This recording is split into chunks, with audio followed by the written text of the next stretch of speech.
Hello guys, welcome back to my channel. My name is Aman Khan and I'm a stock market trader and I welcome you in this price action series. So ये video इस series की दूसरी video है and आज का topic है support and resistance, जिनको हम सप्लाई एंड डिमांड भी बोलते हैं।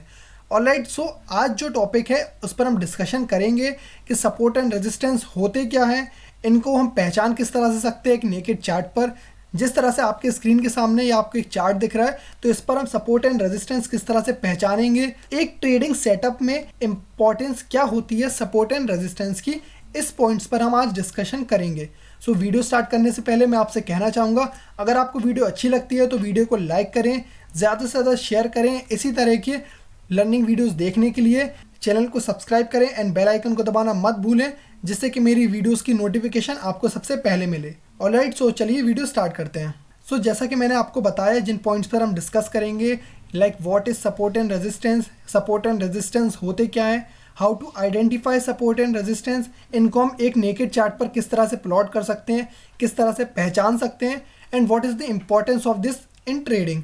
लाइक एक ट्रेडिंग सेटअप में सपोर्ट एंड रेजिस्टेंस की इंपॉर्टेंस क्या होती है। तो चलिए हम अपने पहले पॉइंट से स्टार्ट करते हैं कि सपोर्ट एंड रेजिस्टेंस होता क्या है। But support and resistance explain करने से पहले मैं आपका सप्लाई एंड डिमांड का कॉन्सेप्ट क्लियर करना चाहूँगा कि सप्लाई एंड डिमांड किस तरह से इफेक्ट करता है मार्केट स्ट्रक्चर पर एंड प्राइस फ्लक्चुएशन पर। सो डिमांड कब इंक्रीज होती है, जब भी डिमांड इंक्रीज होगी तो उस पर्टिकुलर स्टॉक का प्राइस ऊपर जाएगा। एंड डिमांड किस तरह से इंक्रीज होती है, जब कोई बड़ा इन्वेस्टर FII, DII या HNI उस पर्टिकुलर स्टॉक को बाय करेंगे बल्क में, तब उसका प्राइस ऊपर जाएगा। सो गाइज, अगर आपको नहीं पता है FII, DII, HNI कौन होते हैं, मार्केट में कितने टाइप के पार्टिसिपेंट्स होते हैं, तो मैं अपनी एक वीडियो में पहले ही बता चुका हूँ, ये डीपली आपको एक्सप्लेन कर चुका हूँ। अगर आपने वो वीडियो नहीं देखी है तो आई बटन में मैं उसका लिंक डाल दे रहा हूँ, तो आप उस वीडियो को जाकर चेकआउट कर सकते हैं।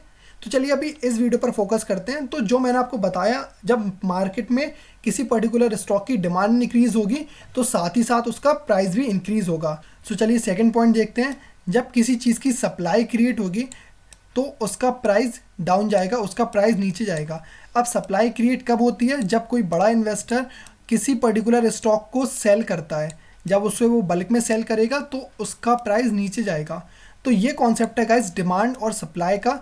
जब किसी चीज़ की डिमांड बढ़ती है तो उसका साथ ही साथ उसका प्राइस भी बढ़ता है। जब किसी चीज़ की सप्लाई इंक्रीज होती है तो उसका प्राइस डाउनवर्ड जाता है, उसका प्राइस गिरता है।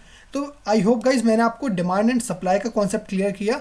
अब मैं आपको बताना चाहूँगा सपोर्ट एंड रेजिस्टेंस किस तरह से वर्क करता है on the concept of supply and demand. तो मैं यहाँ पर आपके लिए 2 पॉइंट क्रिएट करता हूँ। मैंने 2 लाइन ड्रॉ करी यहाँ पर।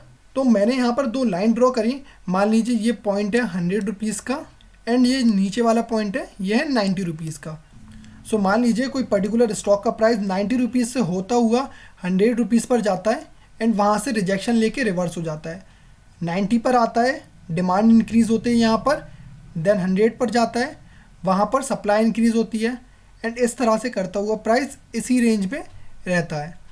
जब प्राइस इस तरह का कुछ स्ट्रक्चर बनाता है तब हम कहते हैं कि मार्केट अभी साइडवेज है, अभी मार्केट एक रेंज में है। ये जो आपको 10 पॉइंट्स की रेंज दिख रही है, 100 से लेकर 90 तक की मार्केट इस रेंज में है। तो चलिए ये देखते हैं कि मार्केट ने इस स्ट्रक्चर को बनाया कैसे, इसको फॉलो किस तरह से किया। तो जो स्टॉक का प्राइस 90 रुपीज़ से होकर जब 100 रुपीज़ पर गया तो यहाँ पर कोई बिग इन्वेस्टर ने आके इसको सेल किया, इसको बल्क में सेल किया। जब सेल किया तो सप्लाई क्रिएट हुई। तो जैसा कि मैंने आपको बताया, जब सप्लाई क्रिएट होती है तो प्राइस नीचे की तरफ आता है। जब वो नीचे आया तो 90 रुपीज़ पर आके किसी बड़े इन्वेस्टर ने यहाँ पर इन्वेस्ट किया, यहाँ पर बाय किया। जब उसने बाय किया यहाँ पर तो डिमांड इंक्रीज़ हुई। जब डिमांड इंक्रीज़ हुई तो प्राइस वहाँ से ऊपर की रैली करी प्राइस ने। इसी तरह से प्राइस सेम पॉइंट्स पर आके रिजेक्शन ले रहा है, 1 बार लिया, 2 बार लिया, 3 बार लिया। तो सेम पॉइंट पर कोई बिग इन्वेस्टर बार बार सेल करके सप्लाई क्रिएट कर रहा है, बार बार सेल कर रहा है तो सप्लाई क्रिएट हो रही है। जब वो नीचे जा रहा है तो यहाँ पर कोई बिग इन्वेस्टर बाय कर रहा है, तो यहाँ पर बाय करने से डिमांड इंक्रीज़ हो रही है। जब डिमांड इंक्रीज़ हो रही है तो वहाँ से प्राइस अपसाइड मोमेंटम कर रहा है एंड ये इसी रेंज में है, 10 रुपीज़ की रेंज में ही प्राइस साइडवेज मोमेंटम कर रहा है। तो ये जो sideways type of market structure है, ये मैंने अपनी लास्ट वीडियो में बहुत ही अच्छे से एक्सप्लेन किया है मार्केट में किस तरह के ट्रेंड्स होते हैं, कितने टाइप के मार्केट स्ट्रक्चर होते हैं। तो अगर आपने वो वीडियो भी नहीं देखी है तो मैं आई बटन में उसका भी लिंक डाल दूंगा, तो आप जाकर वो वीडियो भी चेकआउट कर सकते हैं। सो आई होप गाइस मैंने सप्लाई एंड डिमांड के कॉन्सेप्ट से आपको समझा पाया कि सपोर्ट एंड रेजिस्टेंस किस तरह से वर्क करते हैं। चलिए अभी इस सेम चीज़ को हम मार्केट स्ट्रक्चर पे एक नेकेड चार्ट पर प्लॉट करके देखते हैं कि हम कहाँ पर किस तरह से सपोर्ट एंड रेजिस्टेंस मार्क कर सकते हैं। सो ये इंडसइंड बैंक का चार्ट है, 1 डे टाइम फ्रेम पर मैंने ओपन किया है। सो ये जो प्लेटफॉर्म मैं यूज़ कर रहा हूँ चार्टिंग के लिए, ये ट्रेडिंग व्यू है। अगर आप इस पर अकाउंट अपना ओपन करना चाहते हैं तो आप अपना फ्री अकाउंट इस पर ओपन कर सकते हैं एंड ईजिली इस पर भी आप चार्टिंग कर सकते हैं। सो आपने जो भी प्राइस एक्शन सीखा है तो वो आप इस पर आकर प्रैक्टिस कर सकते हैं। सो अगर आपको जानना है कि आप ट्रेडिंग व्यू का अकाउंट किस तरह से ओपन कर सकते हैं, इस सॉफ्टवेयर को किस तरह से यूज़ किया जाता है, तो आप मुझे कमेंट सेक्शन में बता सकते हैं। मैं इस पर भी एक ट्यूटोरियल वीडियो बनाने का ट्राई करूँगा।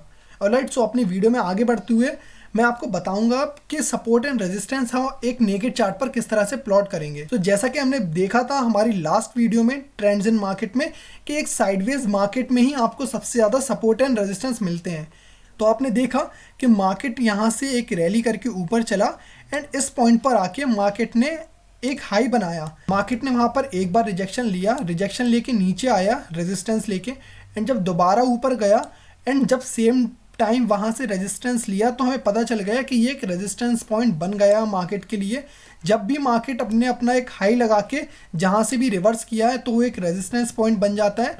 तो आप देख सकते हैं इस साइडवेज मार्केट में मार्केट ने कितनी बार इस पॉइंट को रिस्पेक्ट किया, वहाँ पर आया नहीं, ऊपर ब्रेक कर पाया, किसी इन्वेस्टर ने वहाँ पर सेल किया, सप्लाई क्रिएट करी, मार्केट फिर नीचे आया, यहाँ पर आया तो यहाँ पर डिमांड क्रिएट हुई, फिर ऊपर गया, ऊपर जाने के बाद वहाँ पर वापस से सप्लाई क्रिएट हुई, नीचे आया, ऊपर गया। तो इस तरह से मार्केट साइडवेज हो गया एंड एक रेंज में वर्क किया मार्केट ने।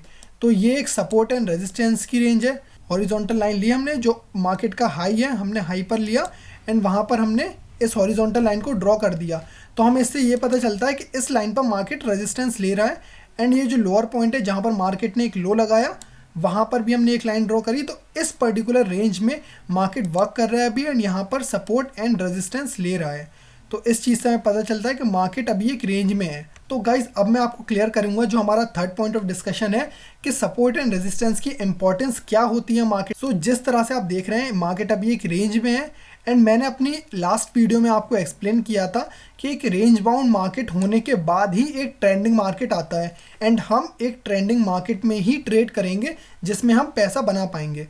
सो जैसे ही इस रेंज का ब्रेकआउट आएगा तब भी हम उस पर ट्रेड करेंगे। जैसे कि आप देख सकते हैं अभी ये एक रेंज में चल रहा था, रेंज में चलने के बाद ब्रेकआउट आया उसका एंड मार्केट ने एक अच्छा मोमेंटम किया एंड इस फ्लो में लोगों ने अच्छा पैसा कमाया। सो आई होप गाइज मैं आपको सपोर्ट एंड रेजिस्टेंस के बेसिक्स क्लियर कर पाया हूँ कि किस तरह से आप उनको आइडेंटिफाई कर सकते हैं, एक नेकेड चार्ट पर आप उनको किस तरह से मार्क कर सकते हैं, इनकी इंपॉर्टेंस क्या होती है एक ट्रेडिंग सेटअप में। सो ये अभी मैंने आपको बेसिक्स क्लियर करे। आने वाली वीडियोज में हम एक एडवांस लेवल पर देखेंगे कि हम एक प्रोफेशनली किस तरह से मार्क कर सकते हैं, इनको किस तरह से आइडेंटिफाई कर सकते हैं सपोर्ट एंड रेजिस्टेंस को एक नेकेड चार्ट पर। सो आज के लिए गाइज बस इतना ही। आई होप आपको ये कॉन्सेप्ट क्लियर हो गया हो। अगर आपको वीडियो अच्छी लगी हो तो वीडियो को लाइक करें, चैनल को सब्सक्राइब करें, बेल आइकन को दबाना मत भूलें इसी तरह की और भी लर्निंग वीडियोस देखने के लिए। अगर ये वीडियो अच्छी लगी हो तो इसको ज़्यादा से ज़्यादा शेयर करें सो दैट मैक्सिमम लोगों तक हमारी ये लर्निंग पहुंच पाए। Okay guys, so thanks for watching, thank you so much.